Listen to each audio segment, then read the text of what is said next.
मालिनी की ननद सुरभि अपने मायके आती है और खुशी खुशी अपनी माँ उमा और भाभी मालिनी से कहती है, भाभी माँ ये देखो, मैं आप दोनों के लिए क्या लाई हूँ। भाभी ये साड़ी ना मैं आपके लिए लाई हूँ, बताओ कैसी लगी आपको।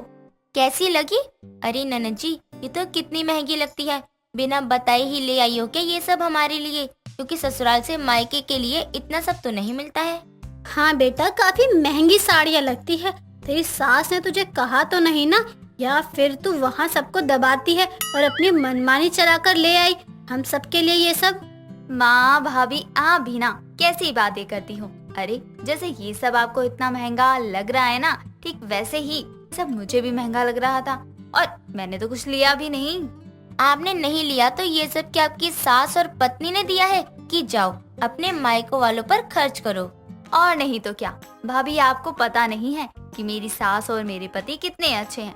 मैंने बस इतना बोला कि मैं सोच रही हूँ अपने मायके जाने की, बस फिर ये सब सामान लाकर सामने रख दिया। रहने दो ननद जी, मैं अपने ससुराल में हूँ और अपने अब तक के अनुभव से तो बता ही रही हूँ कि कभी ससुराल वाले बहू के लिए इतना नहीं करते। आप बस कहानी बना रही हो। बहू तेरा मतलब क्या है? मैं या तेरा पति तेरे लिए कुछ नहीं करते, तू यही कहना चाहती है? नहीं माँ जी, मेरा वो मतलब नहीं है। अरे ननद जी की बात तो सुनो कि ससुराल वाले बहू के साथ साथ बहू के मायको वालों का भी ध्यान रखते हैं। ये तो कुछ हजम नहीं हो रहा है मुझे।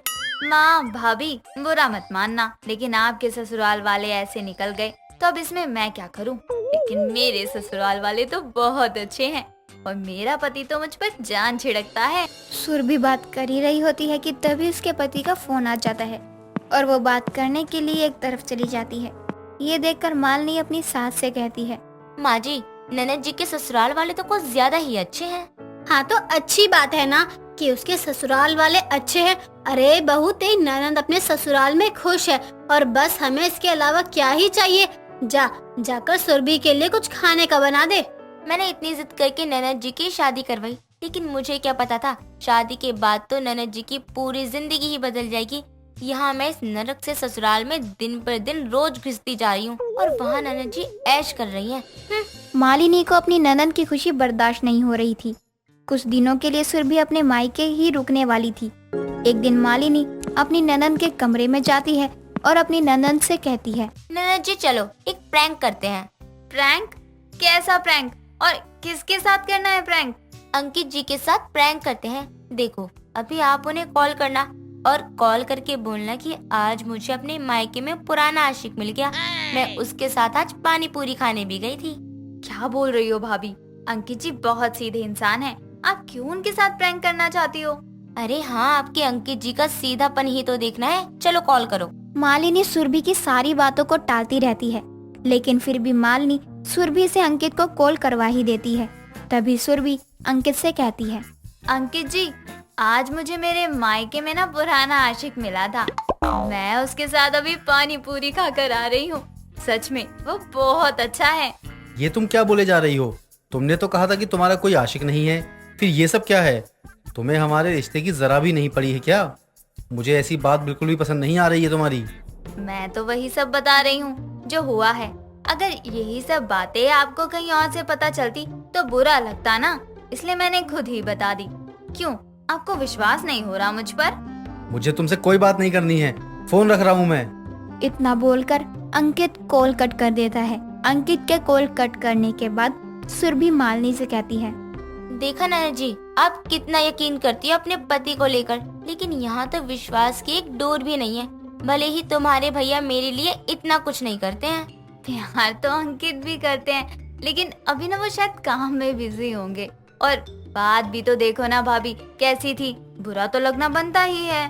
बुरा भले ही लगे, लेकिन विश्वास होना चाहिए था। मैंने तो प्रैंक किया था, लेकिन प्रैंक करते करते इतना तो पता चल गया कि अंकित जी को आप पर विश्वास तो जरा भी नहीं है। मालिनी इतना बोलकर बाहर चली जाती है। मालिनी की लगाई आग में सुरभि आ जाती है और उसे सच में अंकित पर काफी गुस्सा आता है। वो इसलिए अब अंकित की ना ही कॉल उठाती है और ना ही कॉल करती है। धीरे धीरे कई दिन निकल जाते हैं। कुछ दिनों बाद अंकित सुरभि से मिलने उसके मायके आया होता है, लेकिन सुरभि अपनी माँ के साथ बाजार गई होती है और घर में बस मालिनी ही होती है। अंकित मालिनी से कहता है, भाभी, सुरभि कब तक आएगी? वो क्या है ना, सुरभि आजकल मेरा फोन नहीं उठाती है और ना ही फोन करती है। अचानक से ही पता नहीं उसे क्या हो गया है। बोलना तो नहीं चाहती मैं, लेकिन आपको इतना परेशान देखकर चुप भी तो नहीं रहा जा रहा मुझसे। अंकित जी, ननद जी का मायके में कोई आशिक तो होगा। ननद जी उससे रोज मिलने जाती हैं और फोन पर भी बात करती रहती हैं। अब बहू हूँ मैं इस घर की, इसीलिए चुप रहती हूँ। मुझे यकीन नहीं हो रहा है कि ये सब सुरभि कर रही है। आज तो मैं भी सुरभि की सारी बातें क्लियर करके ही जाऊंगा। मैं भी देखता हूँ कि अब वो कैसे गुल खिला सकती है। अंकित जी, आपको यहाँ रुकने की कोई जरूरत नहीं है। आप अपनी आंखों से ये सब देखोगे तो आपको और भी ज्यादा बुरा लगेगा। अगर मैं आपकी जगह होती ना तो मैं सीधा तलाक के कागज भिजवा देती। मालने की बात सुनकर अंकित वहाँ से पैर पटकता हुआ चला जाता है। अंकित को सुरभि पर बहुत ज्यादा गुस्सा आता है, लेकिन वो मालने की तलाक वाली बात तक नहीं मानता। कुछ दिनों बाद मालनी सुरभि के पास आती है और कहती है, ननद जी, आप यहाँ मायके में बैठी हो और वहाँ अंकित जी को आज मैंने किसी लड़की के साथ बाजार में देखा। और पता है आपको कि अंकित ने उस लड़की का हाथ भी पकड़ा हुआ था। भाभी आप सच बोल रही हो? अब ननद जी, मैं आपसे थोड़ी झूठ बोलूंगी, और अगर आपको मेरी बातों पर यकीन नहीं करना है तो मत करो। लेकिन मैंने अपनी आंखों से जो देखा है ना, वही बोल रही हूँ आपसे। आगे आपकी मर्जी। भाभी अब मैं क्या करूं? मैंने तो क्या सोचा था अंकित को, और वो क्या निकले। एक रास्ता है, अगर आपको अंकित जी की अक्ल ठिकाने लगानी है तो एक काम करो, तलाक के कागज उनके घर भेज दो। अक्ल ठिकाने आ जाएगी अंकित जी की, ये सोचकर कि आप छोड़ रही हो उन्हें। भाभी अगर इससे मेरा रिश्ता बच सकता है तो आप ही तलाक के कागज भिजवा दो। मालिनी तो अपनी ननद का घर तोड़ना ही चाहती थी, इसलिए तलाक के कागज भिजवा देती है, जिसे देखकर अंकित को और भी ज्यादा गुस्सा आ जाता है और वो भी साइन करके वापस भिजवा देता है।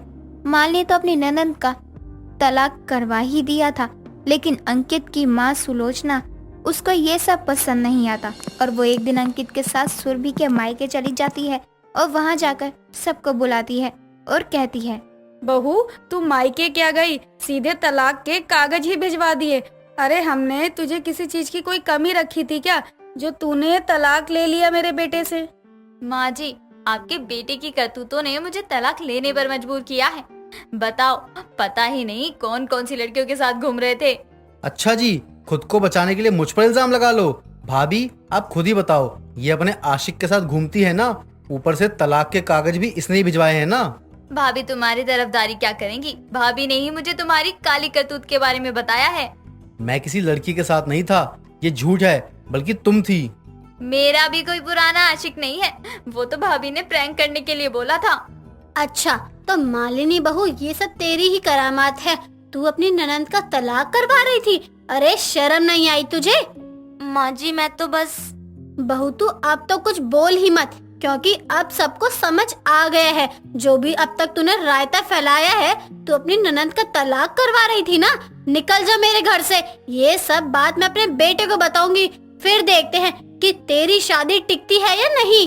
मालनी की सच्चाई सबके सामने आती है और उसकी सास उसे घर से निकाल देती है। मालनी को अपनी गलती पर काफी ज्यादा अफसोस होता है। सुनिधि के घर मोहल्ले वालों का जमावड़ा लगा हुआ था। ये देखकर कमला अपनी बहू मीशा और बेटे पंकज से कहती है, बहू और पंकज, देखना जरा ये पड़ोसन के घर इतनी भीड़ क्यों लगी हुई है। चल बेटा जरा देख कर आते हैं। क्या माँ, कर रहे होंगे झगड़ा आपस में? क्यों किसी के घर का तमाशा देखना? अजी क्या पता कि वो कोई मुसीबत में हो। अब लोग तो तमाशा ही देखेंगे, कोई मदद करने आगे नहीं आएगा। लेकिन हमें पड़ोसी होने के नाते तो देखना चाहिए ना कि आखिर बात क्या है। ठीक है चलो। कमला अपनी बहू और बेटे संग सामने पड़ोसन सुनिधि के घर जाती है तो देखती है कि सुनिधि अपने पति की लाश के आगे बैठकर फूट फूट कर रो रही है। ये देखकर कमला कहती है, अरे सुनिधि, ये क्या हुआ? अरे क्या हुआ मंगल को? आए मैं लुट गई, मैं बर्बाद हो गई आंटी जी। मेरे पति को भगवान ने मुझसे छीन लिया। अरे मुझे भी उठा लेता, मुझ बेसहारा को अब किसका सहारा मिलेगा?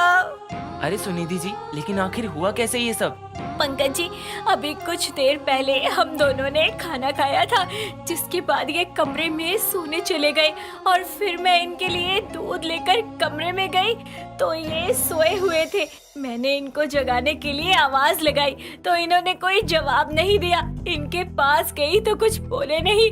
फिर मैंने डॉक्टर को बुलाया। तो डॉक्टर क्या बोले? यही कि अब ये नहीं रहे। अचानक ही इन्हें दिल का दौरा पड़ गया और इनकी जान चली गई। बताओ, कुछ देर पहले तो हंसते खेलते बातें कर रहे थे, खाना खा रहे थे, अब अचानक इन्हें क्या हो गया? सुनिधि का दुख देखकर कमला उसको गले से लगा लेती है और एक अच्छे पड़ोसी होने के नाते कमला का पूरा परिवार सुनिधि की मदद के लिए आगे रहता है। अगले दिन उसके पति का अंतिम संस्कार करने के बाद सब लोग बारी बारी सुनिधि के घर से चले जाते हैं। वहाँ बचता है तो बस कमला का परिवार। और सुनिधि को अकेले उदास बैठे देखकर कमला उसके पास जाकर कहती है, बेटा देख, तेरे दुख का अंदाजा हमें है, लेकिन तू खुद को इस दुख की घड़ी में अकेला मत समझियो, हम सब तेरे साथ हैं। हाँ सुनिधि, तुम किसी भी समय हमारे घर आ सकती हो। किसी भी चीज की जरूरत हो, एक कॉल मिला लेना बस। जी सुनिधि जी, आपके दुख को कम नहीं कर सकते हम, लेकिन इस दुख की घड़ी में हम आपका साथ दे सकते हैं। आखिर एक पड़ोसी ही पड़ोसी के काम आता है ना। जी पंकज जी, अब आप सबके होने का ही सहारा है, क्योंकि मेरे पास अपना कहने के लिए कोई है ही नहीं। इसके बाद कमला और पंकज घर आ जाते हैं और मीशा कुछ देर बाद सुनिधि को सुला कर घर आती है। दिन गुजरते हैं और इस बीच सुनिधि का अब कमला के घर आना जाना बहुत बढ़ गया था। वो लगभग पूरे दिन उनके घर ही रहती। ऐसे ही एक दिन सुबह के समय सुनिधि अपने घर से खीर बनाकर कमला के घर आती है और सामने ही उसे पंकज दिखाई देता है, जिसको देख सुनिधि कहती है, अरे पंकज जी, अच्छा हुआ आप मिल गए। देखिए, मैंने बहुत दिनों बाद आज अपने घर में कुछ मीठा बनाया है, तो मैं आपके लिए भी लाई हूँ। जरा चक्कर बताइए कैसा है। सुनिधि एक चम्मच खीर पंकज को खिलाती है, जिस चक्कर में थोड़ी सी खीर पंकज की शर्ट पर गिरती है। ये देखकर सुनिधि कहती है, माफ करना पंकज जी, वो जल्दी जल्दी खिलाने के चक्कर में गिर गई। आप ऐसे ही खड़े रहिए, मैं साफ कर देती हूँ। अरे कोई बात नहीं सुनिधि जी, मैं चेंज कर लेता हूँ शर्ट। अरे ऐसे कैसे, गलती मैंने की है तो सफाई भी मैं ही करूँगी ना। रुकिए। इतना बोलकर सुनिधि अपनी साड़ी के पल्लू से पंकज की शर्ट पर गिरी खीर साफ करती है। इस बीच वहाँ मीशा आती है और ये सब देखकर बोलती है, अरे ये सब क्या हो रहा है? सुनिधि, तुम इतनी सुबह सुबह यहाँ? अरे वो मैं खीर देने आई थी आप सबको, तो मैंने पंकज जी को खीर चखानी चाही, लेकिन वो गलती से उनकी शर्ट पर गिर गई, वही साफ कर रही थी। अच्छा कोई नहीं, मैं कर दूंगी। आप जाकर शर्ट चेंज कर लीजिए और तुम लाओ ये खीर का कटोरा मुझे दो। मीशा खीर लेकर रसोई में चली जाती है। तभी वहाँ कमला आती है, जो सुनिधि को बैठाकर उससे बातें करने लगती है। और जैसे ही मीशा बाहर आती है तो सुनिधि बोलती है, अच्छा आंटी जी, मैं चलती हूँ, बाय मीशा। इतना बोलकर सुनिधि चली जाती है, जिसके बाद मीशा अपनी सास को कहती है, माँ जी, अब ये पड़ोसन के हाव भाव कुछ बदल नहीं रहे। मतलब पति को मरे ज्यादा समय नहीं हुआ, लेकिन अब ये बिल्कुल नॉर्मल है, हंसती बोलती है सबसे। बहू, ये तो ठीक बात है, आखिर कब तक विधवा होने का शौक मनाएगी। मैंने तो आज उसको ये भी बोला बेटा कि जिसे चाहना था वो चला गया, अब सफेद साड़ी से नाता तोड़ के अलग अलग रंग की साड़ियाँ पहन लिया कर। क्यों, सही कहा ना? हाँ माँ जी। मीशा को सुनिधि के बर्ताव में बदलाव नजर आता है। साथ ही सुनिधि अब रोज अपना दुखड़ा लेकर मोहल्ले वालों के घरों में जाकर रोती और दूसरों की सहानुभूति बटोरती। ऐसे ही एक शाम जब पंकज ऑफिस से घर आता है तो अपने घर में जाने ही वाला था कि तभी सुनिधि उसको आवाज लगाकर रोकते हुए कहती है, पंकज जी, जरा 1 मिनट रुकिए, एक बात सुनेंगे? जी बोलिए, क्या हुआ? वो क्या है ना, मेरे हॉल का बल्ब खराब हो गया है, तो क्या आप बदल देंगे? मैंने इलेक्ट्रिशियन को बुलाया था, लेकिन वो आया नहीं। दिन तो निकल जाएगा, लेकिन शाम होते ही और फिर रात, तो आप समझ ही सकते हैं, मुझे अंधेरे से बहुत डर लगता है। अच्छा चलिए, मैं पहले आपके हॉल का बल्ब बदल देता हूँ। पंकज सुनिधि के साथ उसके घर जाता है, जहाँ हॉल में बिल्कुल अंधेरा होने की वजह से वो अपने हाथ में लिया पॉलिथीन सुनिधि को पकड़ाते हुए कहता है, सुनिधि जी ये पकड़िए, मैं जरा अपने फोन की लाइट ऑन करूँ। इसमें क्या है पंकज जी? मैं मीशा के लिए साड़ी लेकर आया था। काफी समय से उसको कुछ दिया नहीं था, इसीलिए। वैसे बल्ब कहाँ है, दिखाइए जरा। जी वो देखिए, सोफे के पीछे वाली दीवार के ऊपर। आप टेबल पर चढ़कर बल्ब लगा दीजिए, मैं फोन से आपको फ्लैशलाइट दिखा देती हूँ। पंकज बल्ब बदलने के लिए टेबल पर चढ़ता है और नया बल्ब लगाकर उसे चला देता है। जिसके बाद पंकज जैसे ही बल्ब बदलकर नीचे उतरने को था तो सुनिधि टेबल को हिला देती है, जिसके कारण पंकज का बैलेंस बिगड़ता है और वो सीधा सुनिधि के ऊपर आ गिरता है। ये देखकर पंकज कहता है, माफ करना सुनिधि जी, मेरा संतुलन बिगड़ गया। सही जगह संतुलन बिगड़ा है आपका। मेरा मतलब कि मैं तो कब से यही चाहती थी कि आप मेरे इतने करीब आए, और देखिए आज आप आ गए। ये सुनकर पंकज जल्दी से उठता है और सुनिधि को साइड करते हुए कहता है, आप पागल तो नहीं हुई हैं? अरे शर्म करिए, आप विधवा हैं। आपके पति को मरे हुए अभी कुछ समय ही हुआ है और आपकी लाचारी को देखकर हम लोगों ने आपकी कितनी मदद करी, लेकिन शायद आपने हमारी मदद को गलत समझ लिया। देखिए पंकज जी, आपके ऊपर तो मेरी नजर कब से थी, लेकिन मेरा वो पति आपके और मेरे बीच में आ रहा था, इसीलिए मैंने उसके खाने में कुछ नशीली गोलियां मिला दी थी, जिसके कारण वो स्वर्ग से धार गया। और अब देखिए, घर में आपके और मेरे सिवा कोई नहीं है, मीशा को भी नहीं पता चलेगा। सुनिधि के इतना बोलते ही उसके घर का दरवाजा खुलता है और वहाँ से मीशा, कमला और मोहल्ले के और लोग अंदर आते हैं। जिसके बाद मीशा आगे आकर सुनिधि को एक थप्पड़ मारते हुए कहती है, माँ जी, मैंने कहा था ना कि ये हमारी पड़ोसन एक नंबर की झूठी विधवा पड़ोसन है। अरे इसको विधवा समझकर पूरे मोहल्ले ने इस पर दया दिखाई, और ये देखिए आज सच सामने आया है कि ये तो खुद से ही विधवा हुई है। सच में सुनिधि, हमें तुझसे ये उम्मीद नहीं थी। अरे हम सब ने तुझे विधवा समझकर, बेसहारा समझकर अपने घर आने की आजादी दी, और तूने हमारे ही घरों को तोड़ने का खेल रचा, मेरे बेटे को फंसाना चाहा। पर मीशा, तुम्हें कैसे पता चला मैं यहाँ हूँ? कुछ दिनों से इसका आपके प्रति व्यवहार देखकर मैं इस पर नजर रख रही थी, और आज दोपहर माँ जी ने बोला था इसको सब्जी देने के लिए, तो मैं जब वो लेकर इसके घर आई तो मैंने दरवाजे से देखा कि ये अपने हॉल का बल्ब खुद ही खराब कर रही है, जिस पर मुझे शक हुआ। और अभी जब आप घर के अंदर आने वाले थे तो मैंने देखा था इसने आपको रोका है। मैं समझ गई ये कुछ ना कुछ तो करेगी। अच्छी बात है देखा तो, लेकिन तुम्हारे पास कोई सबूत नहीं है कि मेरे पति की जान मैंने खुद ली है। अरे सारे सबूत तो मैं पहले ही मिटा चुकी हूँ। तुम्हें क्या लगा हम यहाँ इतनी देर से तुम्हारी बातों को सुनकर उसका मजा ले रहे थे? वीडियो रिकॉर्ड की है तुम्हारे कन्फेशन की। अब पुलिस स्टेशन में दिखाना अपने ये झूठ बोलने वाला हुनर। इतना बोलकर मीशा पुलिस को बुलाकर अपनी विधवा झूठी पड़ोसन के खेल को हमेशा के लिए खत्म करती है, और इस तरह पूरे मोहल्ले को सुनिधि के झूठे जाल से आजादी मिलती है।